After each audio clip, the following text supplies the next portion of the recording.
वालेकुम दोस्तों, उम्मीद है आप सब लोग खैरियत से होंगे। आज हम बात करेंगे कि अगर मुखालिफ पार्टी ने झूठा मेडिकल बना के आप पे झूठी एफआईआर यानी मुकदमा दर्ज करवा दिया है तो क्या किया जाए। सबसे पहले तो आप ये जान लें कि मेडिकल लीगल सर्टिफिकेट होता क्या है।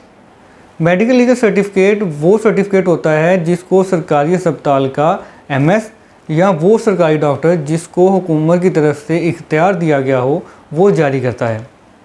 आम हालात में लड़ाई झगड़े के केसेस में जब एक शख्स किसी दूसरे शख्स को गैर कानूनी तौर पर ज़ख्मी करता है तो ज़ख्मी होने वाला शख्स पाबंद है कि अगर वो मुल्ज़मान के ख़िलाफ़ कार्रवाई करना चाहता है तो जल्द अज जल्द अपना मुतल्लिका अस्पताल से मेडिकल करवाए।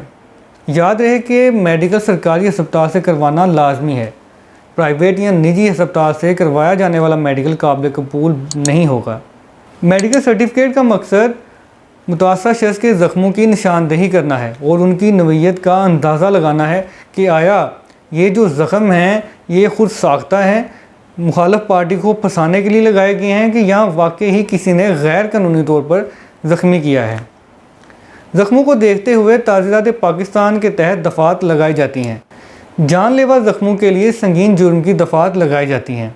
हमारे मुआशरे में अमूमन आम लड़ाई झगड़े की सूरत में एक पार्टी अपने आप को मामूली ज़ख्म देकर पुलिस के पास चली जाती है।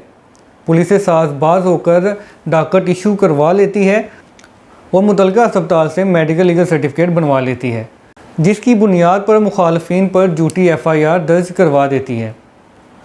इस सूरत हाल में मुतासरा पार्टी जिस पे झूठी एफआईआर दर्ज की गई है उसको चाहिए कि वो मजिस्ट्रेट के सामने दरख्वास्त दायर करे, उस मेडिकल को चैलेंज करें और बताएं कि जो मेडिकल है ये सरासर झूठ पर मबनी है और दीगर शवाहिद जो आपकी बेगुनाही को साबित करने के लिए ज़रूरी हो वो पेश करें। अदालत दरख्वास्त पे स्टैंडिंग मेडिकल बोर्ड बना देगा। स्टैंडिंग मेडिकल बोर्ड ज़ख्मी को बुला के तफसीली मुआयना करेगा और रिपोर्ट बना के अदालत में पेश कर देगा। और अगर उस रिपोर्ट से ये साबित हो जाए कि ये जो मेडिकल है, ये जो मेडिकल लीगल सर्टिफिकेट है ये जाली है, खुद साख्ता है, तो अदालत उस मेडिकल लीगल सर्टिफिकेट को कैंसिल कर देगी और उस मेडिकल के नतीजे में होने वाली एफआईआर को भी खारिज कर देगी।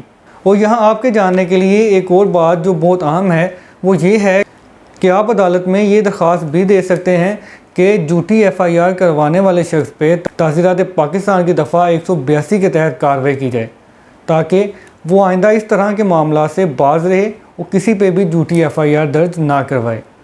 उम्मीद है आपको हमारी ये वीडियो पसंद आई होगी। मज़ीद ऐसी वीडियोस के लिए हमारे इस चैनल को सब्सक्राइब करें और बेल आइकन को क्लिक करें ताकि हर आने वाली वीडियो आप तक बआसानी पहुँचती रहे। जज़ाकल्लाह, अल्लाह हाफ़िज़।